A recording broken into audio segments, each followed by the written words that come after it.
সেদিন সকাল থেকেই মুষলধারায় বৃষ্টি হচ্ছিল। পথঘাট জলে ডুবে গিয়েছিল একেবারে। যানবাহন চলাচল বিপর্যস্ত হয়ে পড়েছিল। অফিস কামাই করে ঘরে বসেছিলাম। হঠাৎ সন্ধেবেলা অবনী এসে হাজির। ওর চুল উস্কো ফুস্কো, চোখ দুটি লাল। কতদিন দাড়ি কামায়নি। বললাম, কি ব্যাপার রে?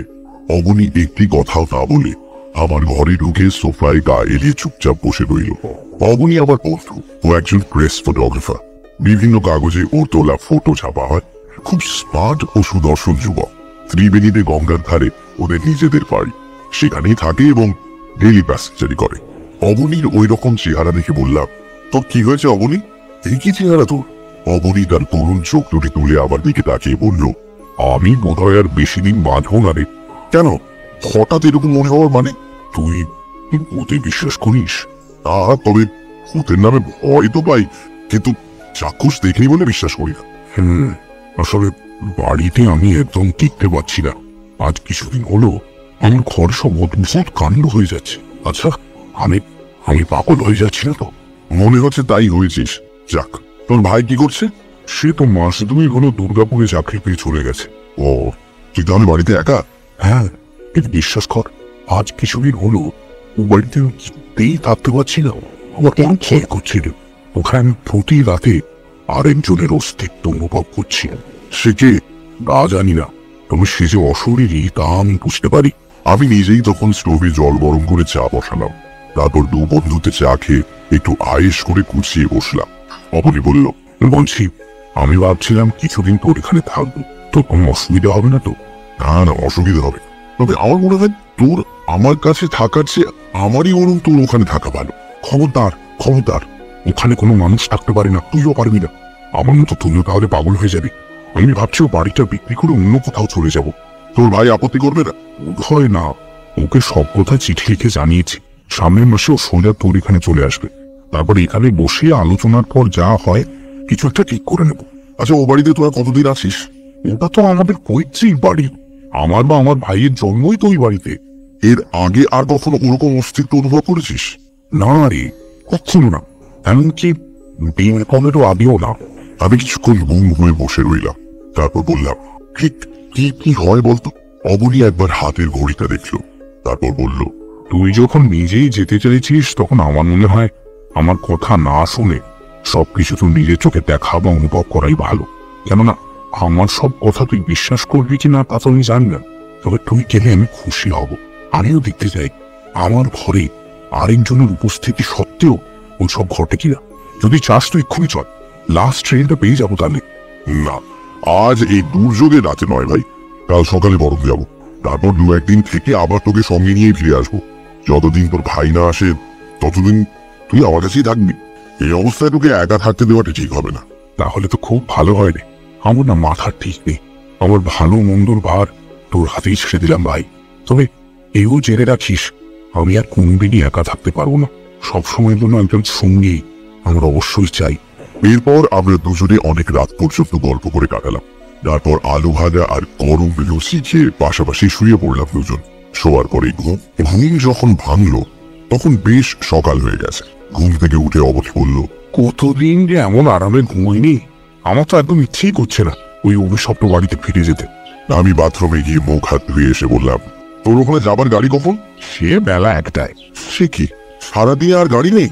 না, একটা ছিল সকালে, সেটা এতক্ষণে ছেড়ে গেছে। তা যাক, বেলা 1টার গাড়িতেই যাব। দুপুরে খেয়ে দিয়ে দুজনে হাওড়া স্টেশনে এলাম। তারপর বারহাড়োয়া প্যাসেঞ্জারে 3টের মধ্যেই ত্রিবেণী। সেখান থেকে রিক্সায় চেপে গঙ্গার ধারে ওদের বাড়িতে। বহু দিনের পুরনো বাড়ি, ছোট্ট, দোতলা। অবনীর সঙ্গে আমাকে আসতে দেখে আশপাশের লোকেরা এবং দোকানদাররা চাপা গলায় ফিসফিস করে নিজেদের মধ্যে কি যেন বলা বলে করতে লাগলো। আমি তখনকার মতো আর চোখে সবকিছু দেখে নিলাম। তারপর অবনীদের বাড়িতে গিয়ে দোতলায় ওর শোবার ঘরে ঢুকলাম। ওর ল্যাবরেটরির নিচে একপাশে খোলা ছাদ। ওর ঘরের ভেতর থেকে গঙ্গা দেখা যায়, আর ছাদ থেকে শ্মশান। অবনীর বাড়িতে গিয়ে মুখ হাত ধুয়ে চা পর্ব শেষ করলাম। তারপর বললাম, অবনী, আমি একবার আধ ঘন্টার জন্য বাইরে যাচ্ছি। তুই একা থাকতে পারবি তো? তা পারবো। এখানে দিনের বেলায় তো কোনো ভয় নেই। যা কিছু উপদ্রব সব রাতে। দেখে তুই কিন্তু বেশি দেরি করিস না ভাই। আরে না রে বাবা না। আমি অবনীদের বাড়ি থেকে বেরোতেই পাশের বাড়ির একজন বয়স্কা মহিলা আমাকে ডাকলেন। বাবা শোনো, আমি কাছে গেলে বললেন, তুমি অবনীর কে হও? আমি ওর বন্ধু হই। কেন বলুন তো? তুমি এসেছো খুব ভালো হয়েছে। হঠাৎ কি যে হলো ছেলেটার, মাঝরাত্রির হয়েই চিৎকার করবে আর ঘর ময় ছুটোছুটি করবে। আমার মনে হচ্ছে কেউ কিছু খাইয়ে দিয়ে মাথাটাই খারাপ করে দিয়েছে ওর। তুমি বাবা ওর ভাইকে এখনই একটা খবর দাও, আর পারো তো কোনো মানসিক রোগীর ডাক্তার দেখাও। আমি সেই জন্যই এসেছি মা। ভদ্রমহিলার কাছ থেকে বিদায় নিয়ে আমি সেই দোকানগুলোর কাছে এলাম, যেখানে একটু আগেই ওকে দেখে সকলে ফিসফিস করে কি সব বলা বলি করছিল। আমি তাদের কাছে গিয়ে বললাম, আচ্ছা আপনারা তো অবনীকে চেনেন, নমস্কার, ও আমার বন্ধু হয়। একটু আগে আপনারা ওকে দেখে কি সব যেন ফিসফিস করে বলেছিলেন, সেই জন্যই আমি আপনাদের কাছে এসেছি। কি ব্যাপার বলুন তো? আপনারা কি ওর মধ্যে কোনো ভাবান্তর লক্ষ্য করেছেন? মানে আমি কিন্তু ওকে সম্পূর্ণ অপ্রকৃতিস্থ বলে মনে করছি। দোকানের লোকেরা বলল, আরে হ্যাঁ হ্যাঁ, আমরাও তো ওকে মাঝে মধ্যে এরকম হয়ে যেতে দেখি। এবং সবচেয়ে আশ্চর্যের ব্যাপার কি জানেন, ও প্রায় রাতে চিৎকার করে অজ্ঞান হয়ে যায়। এমন সময় ওদেরই ভেতর থেকে একজন যুবক এগিয়ে এসে বলল, দাদা, আমি এক রাতের একটা ঘটনার কথা বলবো, শুনলে আপনি অবাক হয়ে যাবেন, ভাববেন মিথ্যে কথা বলছি। আমার কথা একটু বিশ্বাস করে না দাদা, মনে করে আমি নাকি বানিয়ে বলছি। বেশ তো শুনি না, কি ব্যাপার? তবে শুনুন, সেদিন রাতে অবনীতে যখন চিৎকার করে অজ্ঞান হয়ে যায়, তখন আমি আর ওই পাশের বাড়ির বিষ্টু, ওই বিষ্টুটা আর আমি ছুটে গেছিলাম। কিন্তু কি যে দেখলাম, তাতে গায়ে খাঁটা দিয়ে উঠলো। কিরকম? অবনীদা নিচের দরজায় খিল দেয় আর ওই ওপরের ঘরের দরজাও বন্ধ করে শোয়। সেদিন অবনীদার চিৎকার শুনে আমি আর বিষ্টুদা তো গেলাম, গিয়ে নিচের দরজায় ধাক্কাধাক্কি করছি, বুঝলেন।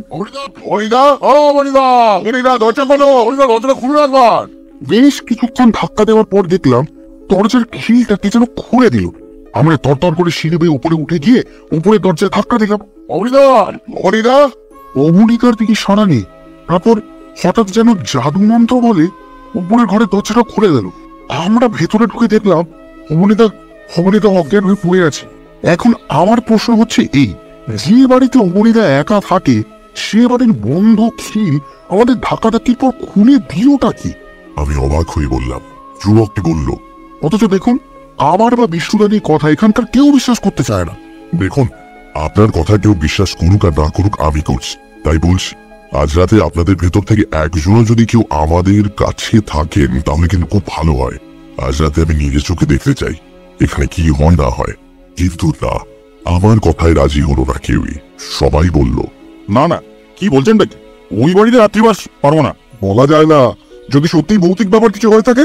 তবে হ্যাঁ, যদি সেরকম ভয়াবহ ব্যাপার কিছু দেখেন, তবে চেঁচিয়ে ডাকবেন। আপনি যদি ডাকেন তাহলে আমরা একজন নয়, সব ভাই চলে যাবো। আর যদি পারেন নিচের দরজার খিলটা খুলে রাখবেন। অগত্যা আমি আচ্ছা বলে চলে এলাম। আমি যখন ফিরে এলাম তখন দেখি অবনী ছাদের আলসের ধারে চুপচাপ দাঁড়িয়ে আছে। আমি এসে বললাম, কিরে, একা থাকতে ভয় করেনি তো?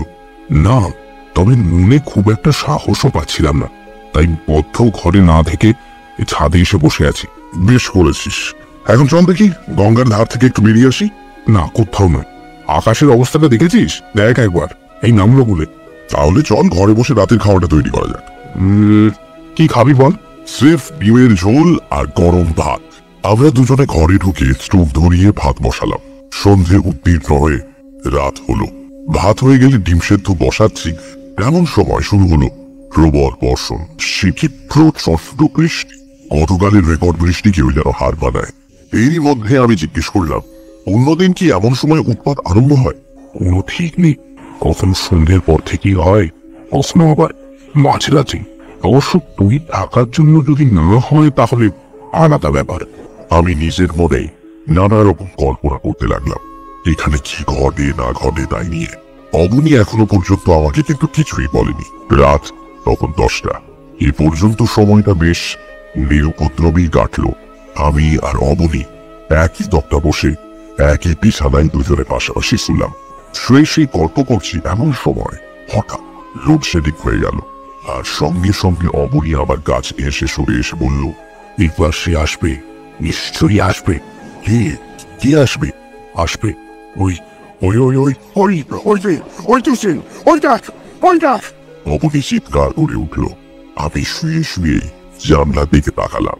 দেখলাম জানলার ঘষা গাছে ফ্রক পরা 14-15 বছরের একটি কিশোরী মেয়ে এলো চলে হেস দিয়ে দাঁড়িয়ে আছে আমি কঠিন গলায় বললাম, কে তুমি? কে? মেয়েটি নিরুত্তর। এমন সময় হক করে একটা দেশলাই জ্বালার শব্দ হলো। তারপরে দেখা গেল টেবিলের বাতিটা জ্বলছে।